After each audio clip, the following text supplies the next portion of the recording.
తెలుగు శ్రోతలందరికీ నమస్కారం అండి. మన అలనాటి కథలు ఎవర్ గ్రీన్ స్టోరీస్ ఛానల్కి మీ అందరికీ స్వాగతం. నీ ప్రేమకై ధారావాహిక వింటున్నామండి. రచన శ్రీమతి రేణుకా జలదంకి గారు. ఇక ఆలస్యం చేయకుండా మనం కథలోకి వెళ్ళిపోదామా అండి. వీడియో చూసిన వెంటనే లైక్ చేసి షేర్ చేసి తప్పకుండా సబ్స్క్రైబ్ చేసుకోండి. మన ఛానల్ని బెల్ ఐకాన్ యాక్టివేట్ చేసుకోండి. చైతన్య కంటతడి తన చేతులను స్పృశిస్తుంటే ఎందుకంతలా ఆవేదన వ్యక్తపరుస్తున్నాడో అర్థం కాక ఎలా ఓదార్చాలో తెలియక సతమతమైంది మృదుల. చైతన్య చిన్నగా పిలుస్తూ తన కుడి చేతిని చైతన్య చేతుల్లో నుంచి విడిపించుకొని చైతన్య తల మీద ఉంచింది. ప్లీజ్ బాధపడకండి, ఇలా చూడండి అంటున్న మృదుల కూడా గొంతులో ఏదో అడ్డుపడ్డట్లుగా ఆగిపోయింది. బయట స్కూటీ శబ్దం వినిపించగానే చాలా నెమ్మదిగా మృదువైన స్వరంతో, అదిగో శరణ్య వస్తోంది, లేవండి, మనల్ని ఇలా చూస్తే. మృదుల చెయ్యి వదిలేస్తూ తన చేతులతో గట్టిగా కళ్ళు తుడుచుకొని లేచి బెడ్ మీద నిటారుగా కూర్చొని, చూస్తే చూస్తే ఏమవుతుంది అన్నాడు మృదుల వంక సూటిగా చూస్తూ. మృదుల విస్తుపోయి చూస్తూ ఉండిపోయింది.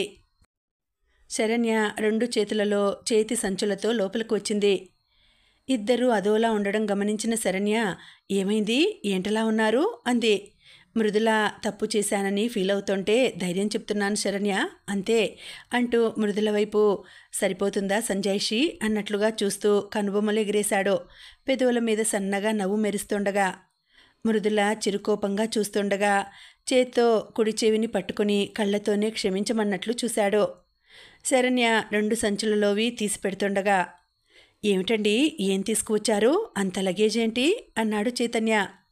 మీ ఫ్రెండ్ని అడగండి, ఈ లిస్టు మెసేజ్ చేస్తే తీసుకువచ్చాను, ముందు మీరు టిఫిన్ చేయండి అంది శరణ్య.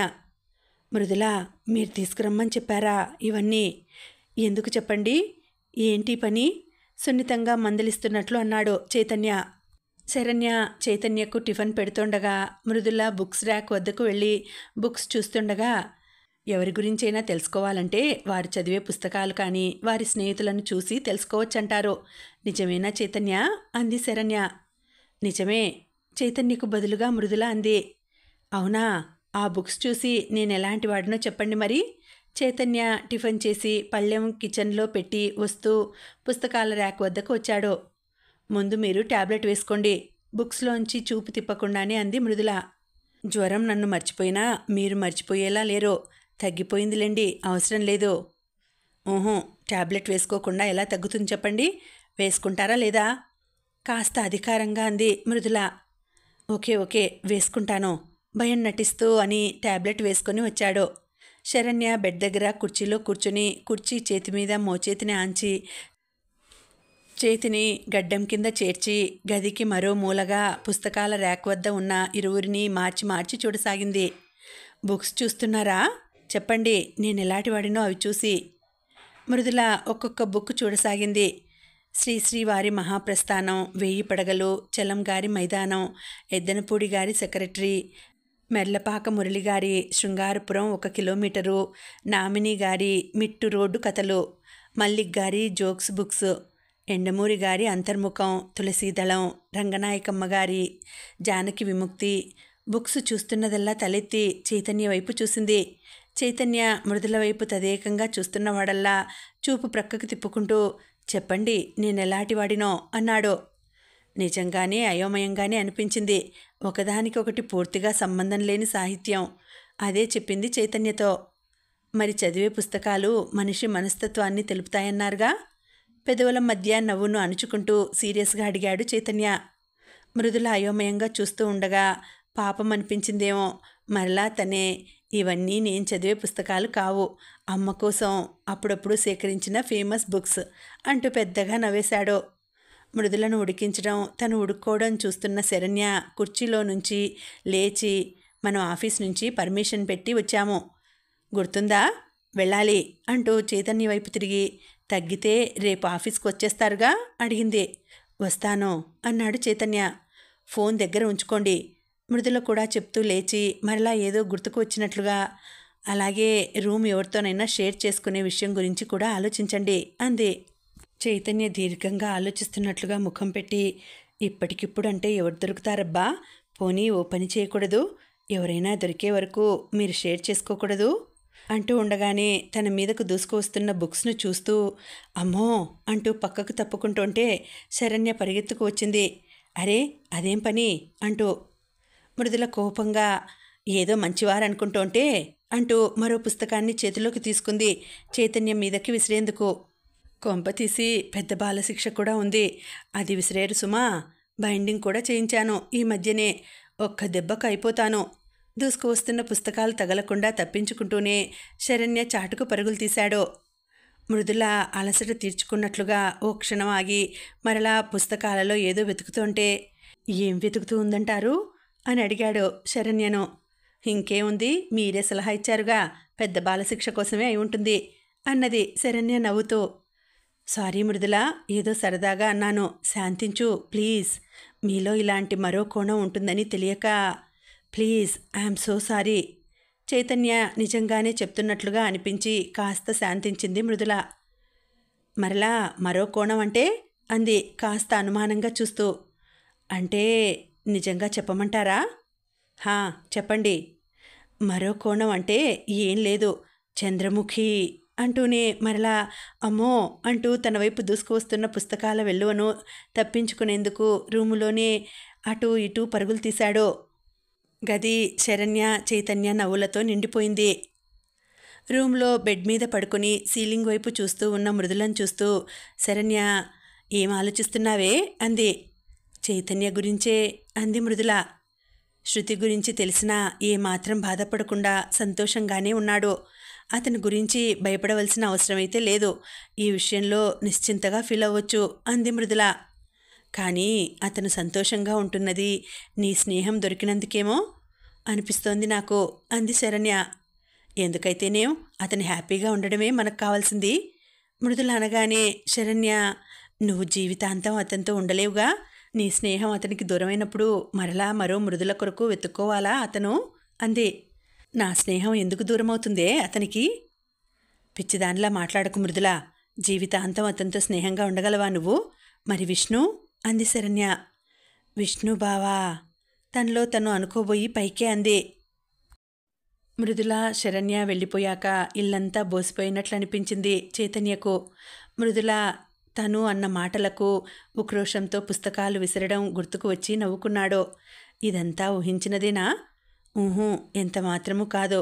మృదుల తనకు ఇంత దగ్గరగా రావడానికి వెనుక ఎంత కృషి ఉందో జ్ఞాపకం వచ్చింది. వినయ్ పెళ్ళై ఎవరి దారిన వారు వెళ్ళాక చైతన్య వీకెండ్లో అమ్మను చూసేందుకు రాజమండ్రి వెళ్ళాడు. చూసేందుకు అనే కంటే అమ్మ ఒడిలో సేద తీరేందుకు వెళ్ళాడు అనవచ్చు. చైతన్యం చూడగానే సుజాత సంతోషంగా ఎదురెళ్ళింది. ఏమిట్రా చెప్పా పెట్టకుండా వచ్చావు? ఒక్క మాట చెప్పి రావచ్చు కదా నాన్న, నీకిష్టమైనవన్నీ ముందుగా చేసేదాన్ని కదా. నిన్న ఫోన్ చేసినప్పుడు కూడా చెప్పలేదేంటి? హడావిడి పడిపోతున్న అమ్మని చూసి అబ్బా ఏంటమ్మా నీ కంగారు, ఇప్పుడేమైందని చూడాలనిపించింది వచ్చాను అంతే అన్నాడు కాస్త చిరాకుగా. చిరాకు పడుతున్న కొడుకును కాస్త నిశితంగా చూసింది సుజాత. స్నానం కానిచ్చి టిఫిన్ చేశాక దగ్గరకు వచ్చి కూర్చొని మృదుల గురించి చెప్పింది. నీకు నచ్చింది అంటే నేను ఊహించగలుగుతున్నాన్రా, ఆ అమ్మాయి ఎంత బాగుంటుందో. అందుకే నాన్నని తీసుకుని దివాకరం బాబాయ్ ఇంటికి వెళ్ళాను. వాళ్ళను కాస్త కన్విన్స్ చేద్దామని నీ ఫోటో తీసుకుని.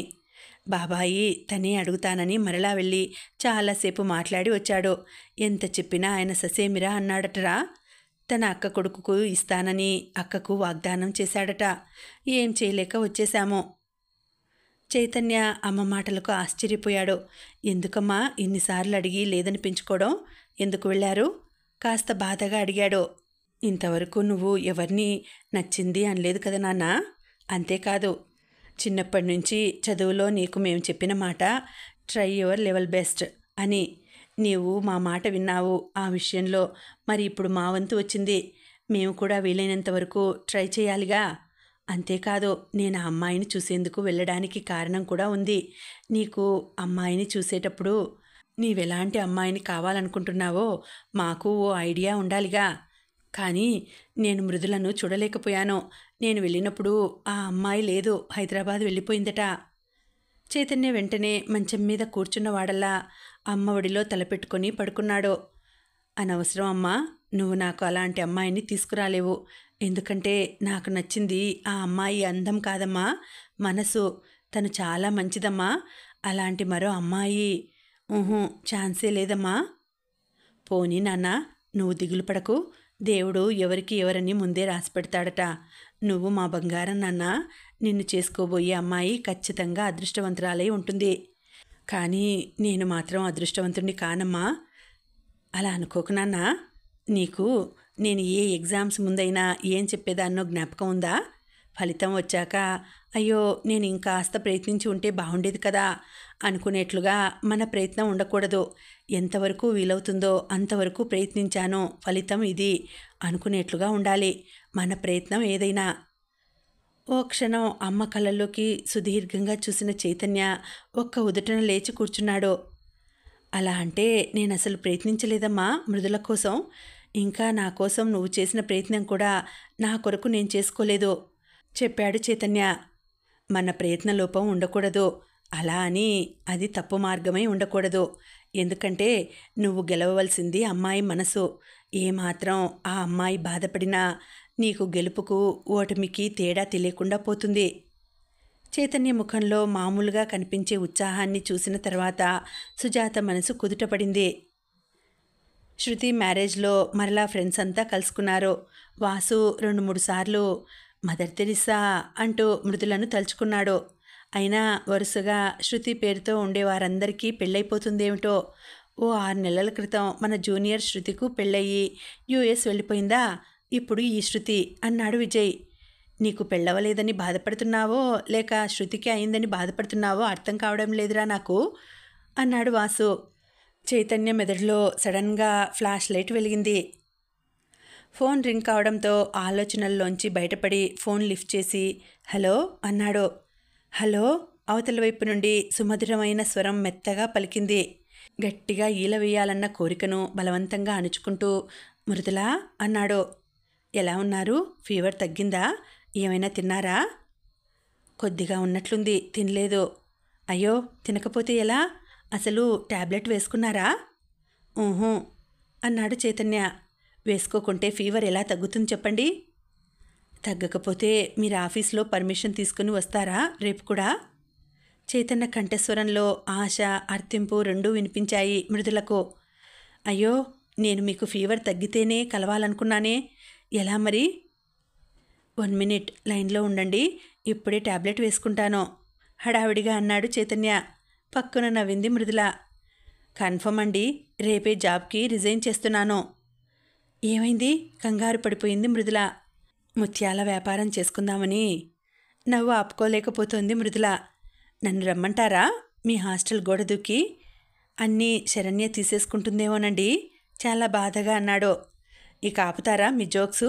సీరియస్గా అంది మృదుల. ఆపేస్తానండి. నా కష్టాన్ని దోచుకుని శరణ్య కోటీశ్వరరాలు కావడం నేను సహించలేను.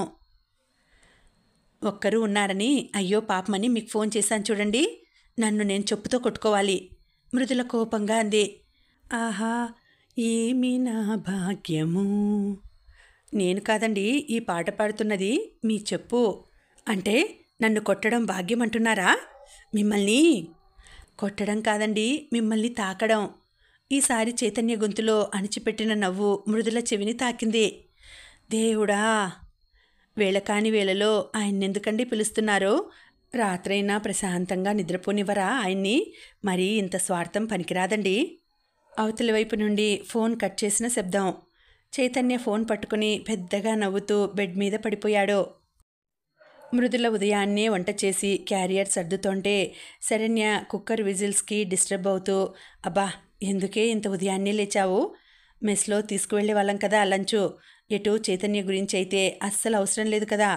ఆ రోజు లంచ్ ఇంటి వద్ద తయారు చేసి తీసుకువెళ్దామనుకున్న రీజన్ వేరు కదా అంది నిద్రమత్తులో ఆవలిస్తూనే. అవుననుకో, కానీ ఫీవర్ పూర్తిగా తగ్గిందో లేదో పెరుగన్నం తింటే ఎలా అని రసం పెడుతున్నాను. శరణ్యకు వినిపించిందో లేదో కానీ మరలా నిద్రమత్తులోనికి జారుకుంది. కానీ తీరా రెడీ అయ్యి బాక్స్ పెట్టే టైంలో మాత్రం క్యారియర్ మూత విప్పి చూస్తూ, ఇదేమిటే ఒట్టి రసం రైస్ మాత్రమే పెట్టావు అంది ఆశ్చర్యపోతూ. కర్రీ చేయలేదు శరణ్య, జ్వరం లైట్గా ఉన్నా కర్రీతో తినకూడదు కదా అని. జ్వరమా? ఎవరికి? నాకే. చేతిని వెనక్కి తిప్పి మెడ మీద పెట్టి తనకై తాను టెస్ట్ చేసుకుంటూ అంది శరణ్య. అబ్బా, నీకు కాదు, చైతన్యకు విసుక్కుంది మృదుల. హాయిగా మెస్లో 2-3 రకాల కర్రీస్తో కాలక్షేపం చేస్తున్న నాకు ఆ భోజనం వద్దని చెప్పి ఒట్టి రసమన్నం బాక్స్ పెట్టిస్తూ దీనికి క్యారియర్ అని పేరు పెడతావా? పైగా చైతన్యకు జ్వరం కాబట్టి నన్ను కూడా ఈ పత్యమన్నం తినమంటావా? ఇది చాలా అన్యాయంగా లేదు? నిన్న కాక మొన్న పరిచయమైన చైతన్యం మీద ఉన్న జాలి ఇన్నాళ్ళ నుంచి కలిసి ఉంటున్న ఈ స్నేహితురాల మీద లేదు? అబ్బా, ఒక్కరోజు లంచ్ లైట్గా తినడానికి అలా బాధపడిపోతున్నావు? మరి కాస్త ఎక్కువ మోతాదులో విసుక్కుంది మృదుల. ఇక్కడ నేను కదా చిరాకు పడాలి, నువ్వు విసుకుంటున్నావేమిటే? తను కూడా ఇంకాస్త ఎక్కువ మోతాదులో ఆశ్చర్యపోతూ అంది. నేను స్నానానికి వెళ్తున్నాను, చైతన్యకు ఎలా ఉందో, ఆఫీస్కి వస్తున్నాడో లేదో ఫోన్ చెయ్యి అంటూ బట్టలు భుజం మీద వేసుకొని బాత్రూమ్ వైపు వెళ్తూ అంది మృదుల. ఉదయం నుంచి వాతావరణం ఎందుకో వేరుగా ఉంది. ఆకాశం తేలికపాటి మబ్బులతో చల్లగా ఉంది. టైం అయినా కంపెనీ బస్ రాలేదు. కొలీగ్కి ఫోన్ చేసింది. ఆఫీస్ నుంచి వచ్చిన మెసేజ్ చూసుకోమంది కొలీగ్. ఇవాళ బస్సు రాదని, ప్రత్యామ్నాయం చూసుకోమని మెసేజ్. ఫుట్పాత్ మీద నుంచొని షేర్ ఆటో చూద్దామా లేక క్యాబ్ బుక్ చేసుకుందామా అని ఆలోచిస్తూ ఉండగానే బైక్ వచ్చి దగ్గరగా ఆగింది. బస్సు రాలేదా అండి అంటూ చైతన్య. లిఫ్ట్ ఇస్తాను, ఎక్కండి, నేను వెళ్లే దారే కదా, మిమ్మల్ని దించేసి వెళ్తాను. ఒక్క క్షణం తటపటాయించింది మృదుల. పోనీ బైక్ ఎక్కడైనా స్టాండ్లో పెట్టేసిరానా, ఇద్దరం ఆటోలో వెళ్దామా? మరలా తనే, పోనీ నడిచి వెళ్దామా, ఎండలేదు, వాతావరణం బాగుంది. నడిచా? ఏం నడవలేరు? మరి బైక్ ఎక్కేయండి, నా డ్రైవింగ్ చూశారు కదండి, జాగ్రత్తగానే తీసుకువెళ్తాను. ఎవరైనా మొదటిసారి ఆలోచిస్తారు, మీరేంటి సెకండ్ టైం ఆలోచిస్తున్నారు నా బైక్ ఎక్కేందుకు? ఒక క్షణం ఆలోచించి నడిచే వెళ్దాం అంది. 1 మినిట్, బైక్ పార్క్ చేసి వస్తాను అంటూ వెళ్ళి నిజంగానే 1 నిమిషంలో వచ్చేశాడు. దూరం నుంచే చైతన్యను పరిశీలనగా చూసింది Mridula. Navy blue off white కాంబినేషన్తో ఉన్న గళ్ళ షర్టు, బ్లూ జీన్స్ వేసుకుని రోడ్డు మీద వెహికల్స్ వస్తున్నాయేమోనని అటు ఇటు చూస్తూ అప్పుడప్పుడు ఎడమ చేతితో నుదుటి మీద పడుతున్న జుట్టును పైకి సర్దుకుంటూ చకచకా అడుగులు వేస్తూ వస్తున్న చైతన్యాన్ని చూస్తుంటే ఒక విధంగా మగసిరి ఉట్టిపడుతూ ఉండడం అని నవలలో రచయితలు రాసే కథానాయకుడి లక్షణాలు ఇవేనేమో అనిపించింది. మీరు వెళ్ళాక జ్ఞాపకం వచ్చిందండి, నిన్నటి వరకు ఫీవర్తో ఉన్నారు కదా, నడిస్తే అలసిపోతారేమో, ఆటోలో వెళ్దాం. కొద్ది దూరం నడుద్దాం, అంతగా అలసిపోతున్నాను అనిపిస్తే ఆటో ఎక్కేద్దాం, సరేనా? కానీ నేను బాగానే ఉన్నాను ఇప్పుడు. ఓకే అంటూ నడవసాగాడు. మీరు ఇటు నడవండి అంటూ తన ఎడమవైపు నడవమంటూ తను వాహనాలు వచ్చేవైపు నడవసాగాడు. మృదుల అటు ఇటు చూస్తూ కొలీగ్స్ ఎవరైనా కనిపిస్తారేమో, మిమ్మల్ని ఏమని పరిచయం చేయాలి అంది కాస్త సంకోచంగా.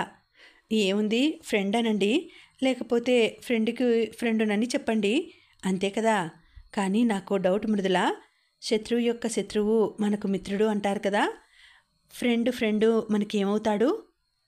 ఎత్తి కుదేస్తే 2 ముక్కలవుతాడు అంది మృదుల కాస్త సీరియస్గా. బాబోయ్, మీకు కాస్త దూరంగా నడవాలి, ఎందుకైనా మంచిది, కాస్త భయం నటిస్తూ అన్నవాడల్లా నడుస్తూనే పక్కకు తిరిగి మృదులను పైనుంచి క్రిందకు చూస్తూ, నన్ను ఎత్తి కుదేయగల శక్తి ఉందంటారా మీలో? సాలోచనగా అన్నాడు. దేవుడా అంది. అదిగో మరలా ఆయనను పిలుస్తున్నారు. ఉదయం నుంచి భక్తుల పూజలను అందుకుంటూ బిజీగా ఉంటాడండి. మీలాంటి అందమైన అమ్మాయి పిలవడం అంటే మాటలా చెప్పండి. పూజారి స్వామి ప్రసాదం అంటున్నా వినకుండా పరిగెత్తుకు వస్తాడేమో. మృదుల ఓ చేత్తో చెంపదెబ్బలు వేసుకుంటూ, దేవుడి మీద జోక్సా, చెంపదెబ్బలేసుకోండి అంది కాస్త భయంగా ముఖం పెట్టి. వెంటనే బుద్ధిగా చెంపలు వేసుకున్నాడు. మధ్యలో కాళ్ళు నొప్పెడుతున్నాయా అని అడుగుతూ కాసేపు ఉడికిస్తూ కాసేపు నవ్విస్తూ, అప్పుడే ఆఫీస్ వచ్చేసిందా అనేంతలో మృదుల ఆఫీస్ చేరుకున్నారు. ఆఫీసు వెలుపల ఎంట్రన్స్లో ఉన్న రెస్టారెంట్ని చూడగానే చైతన్య కాఫీ తాగుదామా అని అడగడంతో ఆలస్యం అవుతుందనిపించినా నో చెప్పలేకపోయింది. ఆఫీస్ టైమింగ్స్ అవడంతో లోపల ఎవ్వరూ లేరు. టేబుల్ దగ్గరకు రాగానే కుర్చీని కాస్త టేబుల్కి దూరంగా కూర్చునేందుకు వీలుగా జరుపుతూ వినయంగా కూర్చోమని చెయ్యి కుర్చీ వైపు చూపిస్తూ, ఎస్ మేడం, మీకేం కావాలో ఆర్డర్ చెప్తారా? సెల్యూట్ చేస్తూ అడిగాడు. మృదుల మెనూ చూస్తూ మంచి సర్వర్ అంది. నోటి మీద వేలు వేసుకుంటూ బుద్ధిగా కూర్చున్నాడు. కాఫీ ఆర్డర్ చేశాక మృదుల కళ్ళల్లోకి సూటిగా చూస్తూ, మనం ఇప్పుడు ఓ 7,000 అడుగులు వేశామంటారా అని అడిగాడు చైతన్య.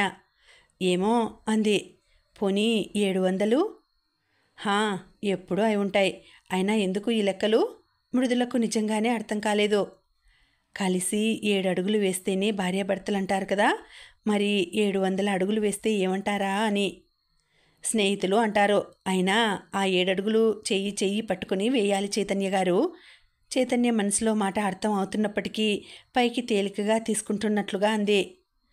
మరి నాతో అలా చెయ్యి చెయ్యి కలిపి 7 అడుగులు వేస్తావా మృదులా? మనసులోని ప్రేమంతా కళ్ళల్లో ప్రతిఫలిస్తుంటే చైతన్య కంఠస్వరం మార్ధవంగా పలికింది. ఇంత త్వరగా చైతన్య నుంచి ఇలాంటి అభ్యర్థనను ఊహించకపోవడంతో మృదులకు నోట మాట రాలేదు. ఏం సమాధానం చెప్పాలో తెలియక చైతన్య కళ్ళల్లోకి చూడబోయి కళ్ళు దించుకుంది. కానీ చూసిన ఆ ఒక్క సెకండ్లోనే తెలిసింది, ఆ కళ్ళల్లో కురుస్తున్న ప్రేమ వర్షానికి ఎంతటి మంచుశిలైనా కరిగి నీరై ప్రవహించాల్సిందేనని.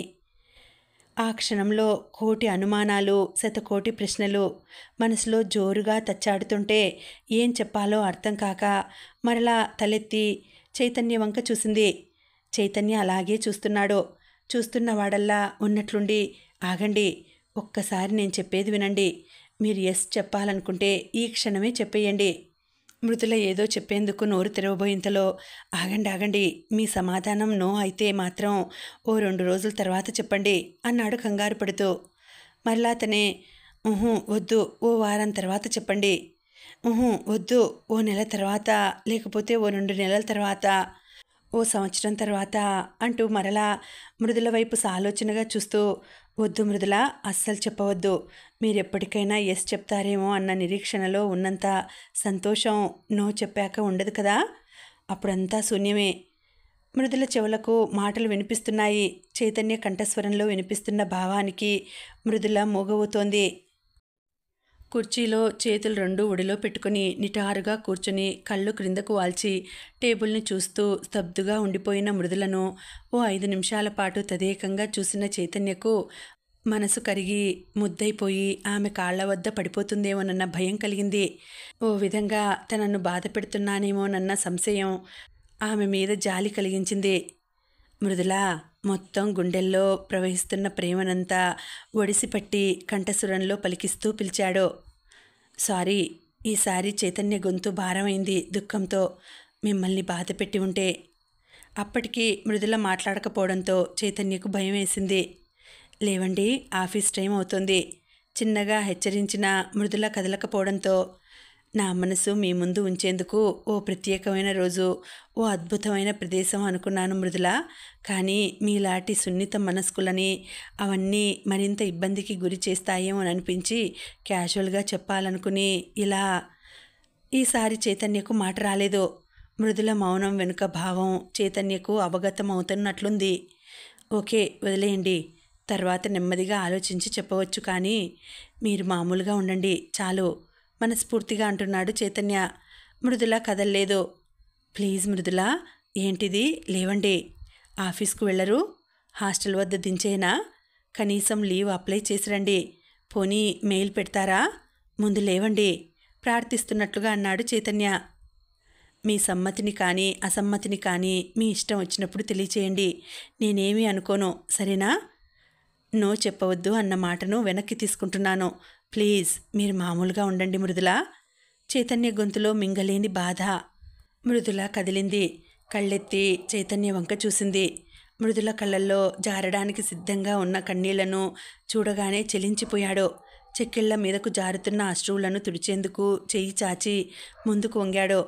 మరలా చెయ్యి వెనక్కి తీసుకుంటూ, అయ్యో ఏడవకండి, కళ్ళు తుడుచుకోండి ప్లీజ్. అదిగో వెయిటర్ వస్తున్నాడు. ఎవ్వరూ లేరు కాబట్టి సరిపోయింది. లేకపోతే ఇప్పటికే షీ టీంను పిలిచి నా కాళ్ళు విరగ్గొట్టేవారు. అప్పుడు మీరు కాదని వారించినా వారు వినేవారు కాదు. మరలా మీరు శరణ్య నా రూముకు రావడం, పరిచర్యలు చేయడం, ఇదంతా అవసరమా చెప్పండి? ఆందోళనగా, నిజమే అనిపించేంత సీరియస్గా అంటూ తన వైపు చూస్తున్న చైతన్యం చూసి కళ్ళు తుడుచుకొని లేచి ముందుకు దారి తీసింది. చైతన్య కూడా లేచి నిల్చుంటూ, ఒక్కసారి నా నమ్మకం కోసం నవ్వరు అన్నాడు అర్థింపుగా. నమ్మకం ఎందుకు? నిజంగా అర్థం కాలేదు మృదులకు. అంటే మీరు ఇలా గేటు బయటకు వెళ్ళగానే షీ టీంకు ఫోన్ చేయరని భయంగా అంటున్న చైతన్యం చూసి పక్కున నవ్వింది. అబ్బా, ఎక్కడంటే అక్కడ నవ్వితే కష్టం కదండి, సీరియస్గా అన్నాడు. మృదుల కోపంగా చూడగానే వంగి టేబుల్ కింద చుట్టుపక్కల వెతుకుతున్నట్లు నటిస్తున్న చైతన్యం చూసి వెంటనే తట్టింది. ఎందుకలా అన్నాడో. నవ్వు ఆపుకోలేక గలగలా నవ్వేస్తున్న మృదులను కళ్ళార్పకుండా చూస్తూ గుండెల మీద చెయ్యి ఉంచుకొని, అమ్మయ్య, ఇప్పుడు కరెక్ట్గా కొట్టుకుంటోందండి నా గుండె అన్నాడు. ఆఫీస్ గేటు బయటే ఆగిపోయిన చైతన్యను గేటు లోపలికి వెళ్తూ వెనుకకు తిరిగి చూసింది మృదుల. తన వైపే చూస్తున్న చైతన్య కళ్ళల్లోని భావానికి మరలా వెనుకకు తిరిగి వెళ్లాలన్న కోరికను అణుచుకుంటూ ముందుకు అడుగులు వేసింది. శరణ్య, మృదుల ఇద్దరూ రూమ్లో కూర్చుని అంతవరకు దీర్ఘంగా చర్చించారనడానికి వాళ్ళ సీరియస్గా ఉన్న ముఖాలే సాక్ష్యమని చెప్తున్నాయి.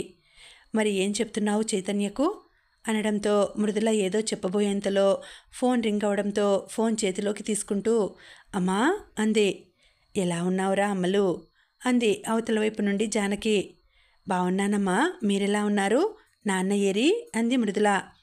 అందరం బాగున్నాం, కానీ నువ్వు వచ్చే వారం ఓ 4 రోజులు సెలవు పెట్టి రావాలి అమ్మలు అంది జానకి. ఎందుకమ్మా, విషయం చెప్పు. విష్ణుబావ ఆస్ట్రేలియా నుంచి వస్తున్నాడురా.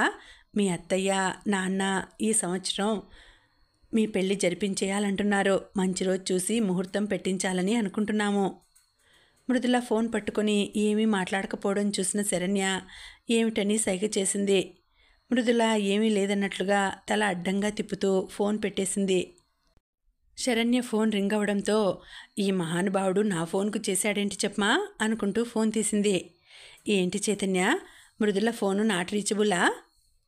లేదు శరణ్య, ఊరికే చేస్తున్నాను. మృదుల ఎలా ఉంది? అదిగో వచ్చినప్పటి నుండి టీకి కూడా కిందకు వెళదామంటే రాలేదు. ఇప్పుడు డిన్నర్కు కూడా రావడం లేదు, ఎంత బ్రతిమాలుతున్నా చెప్పేసింది శరణ్య. ఓవైపు మృదుల చెప్పవద్దని సైగ చేస్తూ నెత్తి నోరు కొట్టుకుంటున్నా. అయ్యో, మృదులకు ఫోన్ ఇవ్వండి, నేను మాట్లాడతాను అన్నాడు కంగారు పడిపోతూ. శరణ్య మృదుల వద్దంటున్నా వినకుండా ఫోను మృదుల చేతిలో పెట్టేసింది. ఏంటి మృదుల, ఎందుకు భోంచేయలేదు? నా వల్ల అడగలేక అడుగుతున్నట్లుగా అడిగాడు. ఊహూ, మృదుల గబుక్కున అంది. ఇవాళ జరిగింది మీరు అసలు మర్చిపోండి. ఇవాళ మనిద్దరము అసలు కలవలేదని అనుకోండి. నేను మీకు ప్రపోజ్ చేయలేదనుకోండి. మీరు సమాధానం చెప్పవలసిన అవసరం లేదనుకోండి. వెళ్ళండి మృదుల, భోంచేయండి స్నేహస్వరంతో మృదువుగా అన్నాడు. మీరు తినకపోతే నాకు బాధగా ఉండదు, చెప్పండి. అది నా కారణంగా. చైతన్య కంఠస్వరం బాధగా పలికింది. అదేం లేదు అమ్మా అని ఆగిపోయింది మృదుల. ఓహ్, అదా సంగతి, ఇప్పుడు అర్థమైంది నాకు. మీకు మీ అమ్మగారు జ్ఞాపకం వచ్చారు. ఆవిడ ముద్దలు కలిపి మీ నోట్లో పెడతారు. అది గుర్తుకు వచ్చి మీరిప్పుడు భోజనం చేయలేకపోతున్నారు. Am I correct? అబ్బా, చిటిక వేయడానికి ట్రై చేస్తున్నానండి, నా వల్ల కావడం లేదు.